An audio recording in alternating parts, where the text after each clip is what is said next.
Hello guys. Noun series की एक नई वीडियो के साथ हाजिर हूँ मैं। उम्मीद है कि आपने चैनल को सब्सक्राइब कर दिया होगा। यह है नाउन पार्ट 4। इससे पहले हमने देखे नाउन की डिफरेंट टाइप्स, नाउन के डिफरेंट यूजेस और कुछ MCQs। और आज की वीडियो में हम देखेंगे कि किस तरह से डिफरेंट नाउन में किस तरह से चीज़ों का इस्तेमाल जो है वो किया जाता है। इसे आप अपने नोट्स में सेव कर लें रूल नंबर 1 के तौर पे। रूल नंबर 1 आज हम देखते हैं। रूल नंबर 1 देख लें, मैंने कितनी सारी मार्कर्स और पॉइंटर्स आपके लिए जमा किए हैं ताकि आपको सही से समझ आ सके। जो वर्ड है पुलिस, पुलिस जब भी आ जाए तो आप इसके बाद सिंगुलर वर्ब का यूज़ करेंगे या प्लूरल वर्ब का यूज़ करेंगे। पहले आप अपने माइंड में सोच लें कि आप कौन से वर्ब का यूज़ करेंगे, सिंगुलर का या प्लूरल का। फॉर एग्ज़ाम्पल आप इसका यूज़ करेंगे या आर का यूज़ करेंगे, क्योंकि एम तो आ ही नहीं सकता, एम आता ही सिर्फ आई के साथ है। चलें अब हम रूल देखते हैं। एक रूल है जिसके मुताबिक जो पुलिस है उसे, ये वर्ड तो एक है, सिंगुलर कलेक्टिव नाउन है, सिंगुलर ट्रीट किया जाता है इसे पुलिस। लेकिन इसके बाद हम जो यूज़ करते हैं ना वो हेल्पिंग वर्ब, जिसे ऑक्सिलरी वर्ब भी कहते हैं, हेल्पिंग वर्ब, वो होता है जी सिंगुलर, प्लूरल। इसके बाद हम वर्ब यूज़ करते हैं प्लूरल हेल्पिंग वर्ब का इस्तेमाल करते हैं।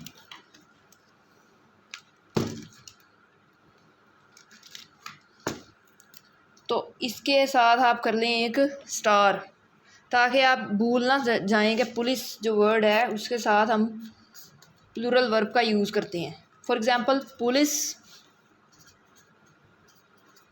आर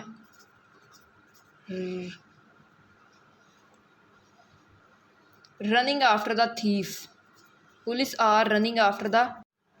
तो अब हम देखने जा रहे हैं कि वेज जो वर्ड है, वेज, इसका इस्तेमाल वेज और वेजेस के तौर पर कब होगा।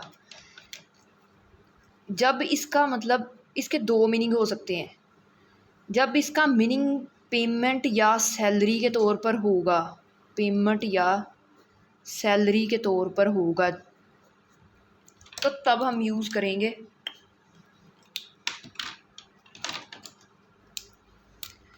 पेमेंट या सैलरी के तौर पर। जब होगा तो तब हम वर्ड वेजेस यूज़ करेंगे, वेजेस एस के साथ। जब इसका मतलब पेमेंट या सैलरी होगा तब हम वर्ड वेजेस यूज़ करेंगे। अब हम देखते हैं कुछ examples.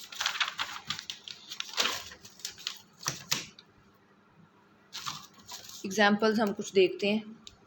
For example his wages are just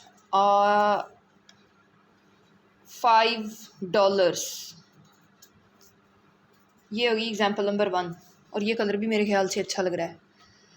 और दूसरी एग्जाम्पल हम देखते हैं, over wages our wages are paid every month. तो अब आप याद रखिएगा, इसके साथ एक स्टार कर लें आर के साथ, ताकि आपको याद रहे कि जब भी पेमेंट या सैलरी के तौर पर ये आएगा तो इसके साथ प्लूरल हेल्पिंग वर्ब यूज़ होगा। क्या यूज़ होगा इसके साथ? प्लूरल हेल्पिंग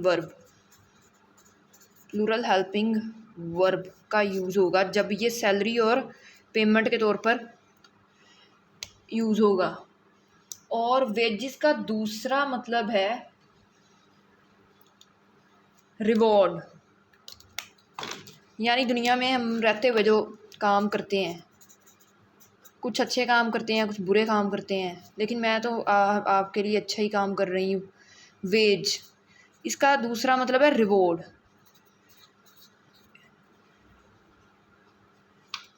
ठीक है, रिवॉर्ड, जब ये रिवॉर्ड के तौर पर यूज़ होगा तो तब ये एज इट इज़ वेज ही यूज़ होगा, यानी कि विदाउट एस ये यूज़ होगा, तब एस यूज़ नहीं होगा इसके साथ। अब इसकी एग्जांपल्स की तरफ हम आ जाते हैं। फॉर एग्जांपल, द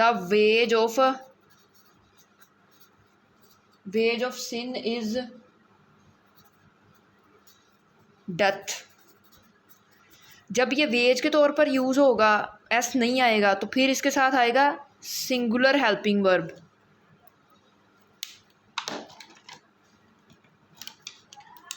जब ये वेज के तौर पर यूज़ होगा तो इसके साथ आएगा सिंगुलर हेल्पिंग वर्ब। तो ये हमने देखा वेजेस और वेज का इस्तेमाल।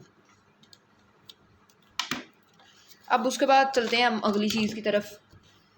ये वर्ड है मीन। मीन्स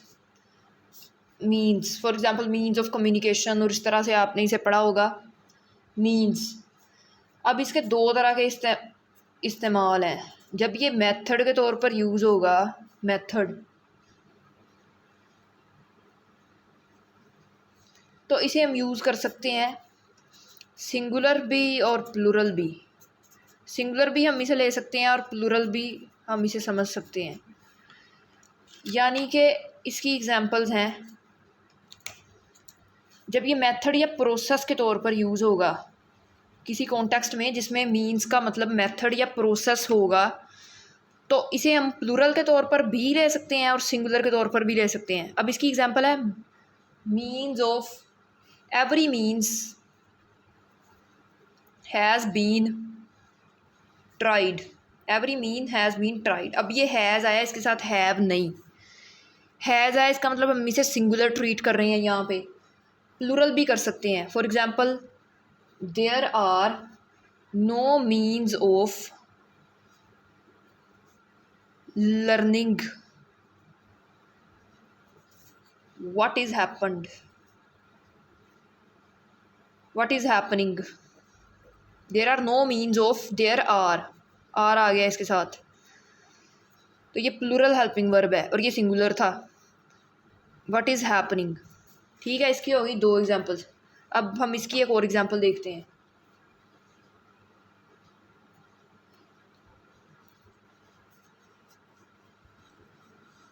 अच्छा, जब इसका दूसरा मीनिंग जो है वो है मीन्स का रिसोर्सेस या वेल्थ के तौर पर। वेल्थ यानी पैसा, वेल्थ यानी कि पैसा, डॉलर्स, पैसे। अब हम देखते हैं, ये जब वेल्थ या रिसोर्सेज के तौर पर यूज़ होगा तो इसे हम सिंगुलर ट्रीट करेंगे या प्लूरल, सिंगुलर या प्लूरल, ये हम देखते हैं। तो जब मीन्स वेल्थ के तौर पर यूज़ होगा, वेल्थ के तौर पर, वेल्थ या रिसोर्सेज के तौर पर जब ये यूज़ होगा तो हम इसे सिर्फ़ और सिर्फ प्लूरल के तौर पर ट्रीट करेंगे, यानी इसके बाद आएगा plural helping verb, plural helping verb. अब इसकी एग्जांपल हम देखते हैं आगे।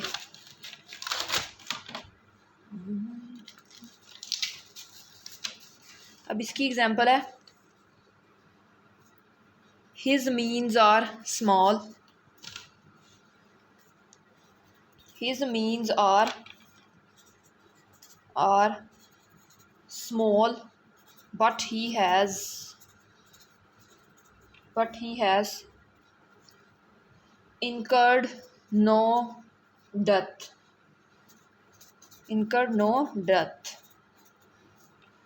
his means are small। यहाँ पे इसका मतलब है कि ये इसके मीन्स जो है ना वो मतलब यानी कि ये पुअर है, इसके पास वेल्थ नहीं है, नो वेल्थ। तो यहाँ पर मीन्स को हमने यूज़ किया आर के साथ, ठीक है। अच्छा जी, आगे हम देखने जा रहे हैं वो वर्ड्स, ये पिछली बातें आप भूल मत जाइएगा, याद रखिएगा, बहुत इंपॉर्टेंट है, बहुत सारे MCQs इनसे बन सकते हैं। और अब हम देखने जा रहे हैं वो वर्ड्स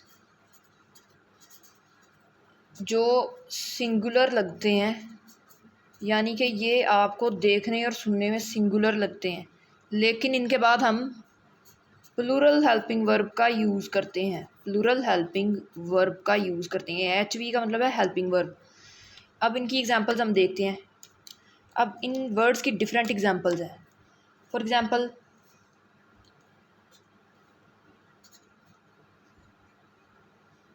ये कलर नहीं चल रहा, पता नहीं और कौन कौन सा कलर नहीं चल रहा होगा। अब ये देखते हैं, पोल्ट्री पहला वर्ड, इस लिस्ट का पहला वर्ड है पोल्ट्री, या आप नोट करते जाएं, पोल्ट्री, कैटल। ये वर्ड हैं, ये वो वर्ड्स हैं जो सिंगुलर लगते हैं, इनके साथ S या ES आपको नज़र नहीं आ रहा होगा, लेकिन अब हम इनके बाद यूज़ करेंगे plural helping verb. Cattle, gentry,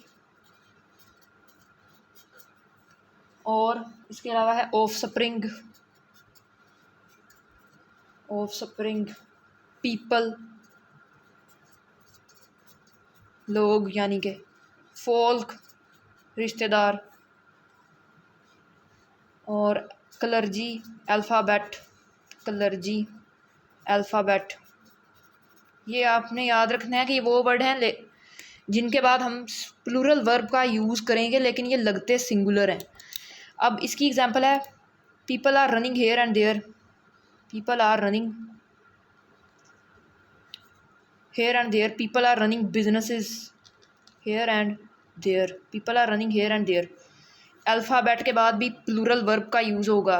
ये जितने भी वर्ड्स लिखे हैं सब के बाद प्लूरल वर्ब्स का यूज़ होगा। For example, the clergy are in the church. Clergy are in the church.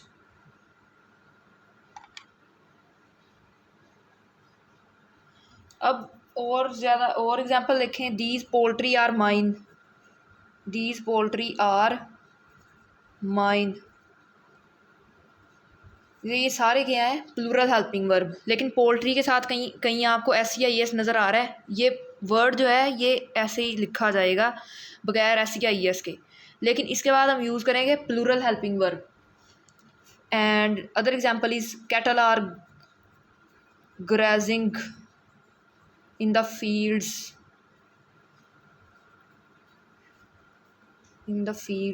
Cattle are grazing in the fields.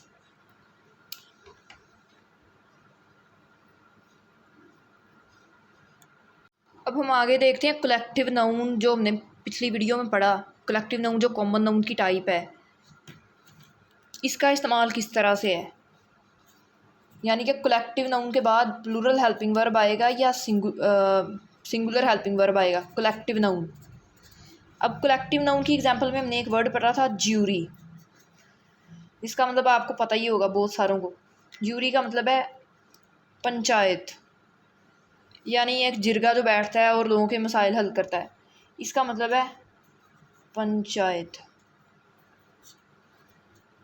ठीक है। और दूसरा वर्ड है फ्लोक।